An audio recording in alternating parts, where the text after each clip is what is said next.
नमस्कार. आपण आलो आहे आपल्या मळ्यामध्ये आणि पाहू शकता ही केळीची जी झाडं आहे, तर ही तुम्हाला सांगतो सुकली होती पार. आणि आपण मोटर चालू करून याला आहे ना केळीला पाणी दिलं आहे. आणि अशा पद्धतीने पहा केळीची ही झाडं आहे, खूप छान असं रोपटी तयार झाली आहे. दोनच केळी आपण प्रथमतः लावली होती, त्यापासून हो का अनेक अशी रोपटी तयार झाली आहे. आणि त्या शेजारी हो का हे पाहू शकता आपण एक निमोनीचं सुद्धा एक झाड आहे. किती सुंदर असं निमोनीचं झाड आहे, पाहू शकता आपण. आणि हे पहा अशा पद्धतीने ना केळीला आहे का ह्या ह्या इथून असे आहे ना केळी निघतात. हे बघा, हो का केळीला इथून अशी केळी निघतात. ह्या बाजूनी सुद्धा भरपूर अशी केळी निघाली आहे, पाहू शकता तुम्ही. कॅमेरा दाखवतो तुम्हाला कॅमेऱ्यातून. हो, अशा पद्धतीने ह्या केळीला आहे ना अशी केळी येतात. आणि पाण्याची गरज होती त्याला. आणि काय झालं, आमची 2-3 दिवस थोडा डीपीचा प्रॉब्लेम झाल्यामुळं झाडांना पाणीच नव्हतं. तर आज सकाळ सकाळ आपण आलो आहे खाली मळ्यामध्ये, मोटर चालू करून पाणी दिलं आहे झाडांना, पाहू शकता केळी आपण. आणि आपण फक्त 2च रोपं लावली होती केळीची, त्यापासून तुम्हाला तो 7-8 केळीची रोपं तयार झाली, पाहू शकता आपण. मी एवढी पूर्णपणे ते धरलेली आहे. हो का, हे एक मोठं आहे, एक 2 छोटी आहे, तिकडे 2-3 छोटी आहे. तर त्यानंतर आपण इकडे येऊ शकतो.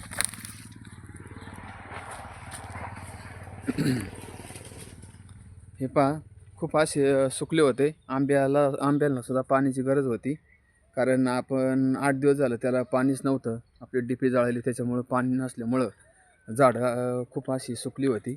त्यानंतर पाणी दिल्यानंतर बघा कसं टवटवीत झाली आहे. आणि एवढ्याल्या कायऱ्या लागल्या आहे पहा, एवढ्या मोठ्याल्या कायऱ्या लागल्या आहे आपल्या आंब्याला. आणि आज सकाळी येऊन मोटर चालू केलं. आणि मोटर चालू केल्यानंतर झाडांना पाणी दिलं. त्यानंतर हो का हे आपण या पट्ट्यामधलं आहे ना सर्वत्र गवत काढायचं काम चालू आहे आपलं. तर काल आपण थोडंसं गवत काढलं. त्यानंतर इकडं बरेचसे राहिलेलं आहे. हे पाटाचं आपण गवत काढायचं. तण काढलं नंतर छान असं हे होतं, पाणी तुंबून राहत नाही. आणि छान असं पाहू शकता पार झाडं म्हणजे सुकली होती. आंबेसुद्धा पार सुकले होते.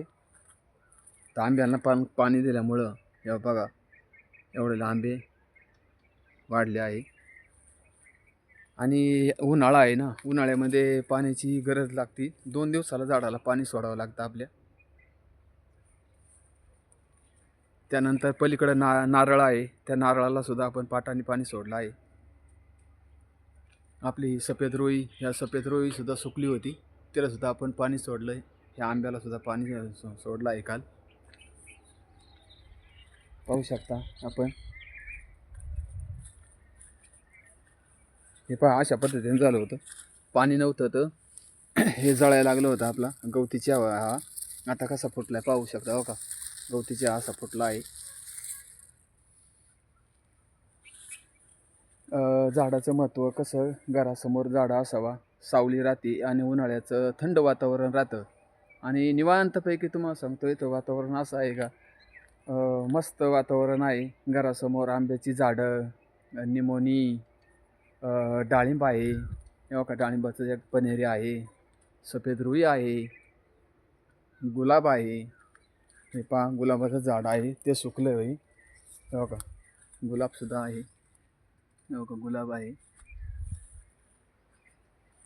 आणि छान असं निसर्गरम्य वाटतं आपल्या घरासमोर.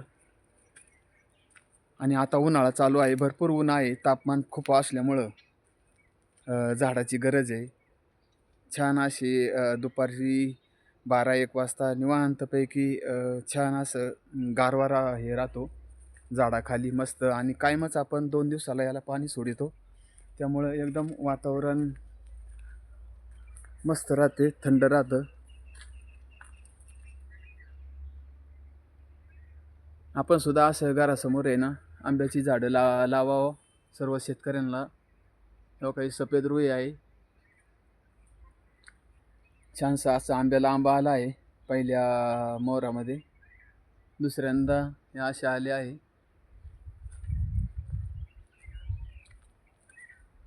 कसा वाटला व्हिडिओ? आपण सुद्धा आंब्याची झाडं लावा, चांगले पनेरी क्वालिटीच्या पनेरी लावा चांगले. आपण निमोनी लावा, चिक्कू लावा, डाळिंब लावा. मस्त आपल्या घरासमोर बगीचा करा, नियोजन करा त्याचं.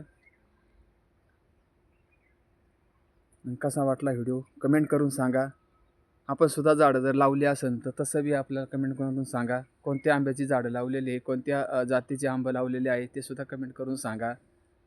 म्हणजे आम्हाला सुद्धा छान वाटेल.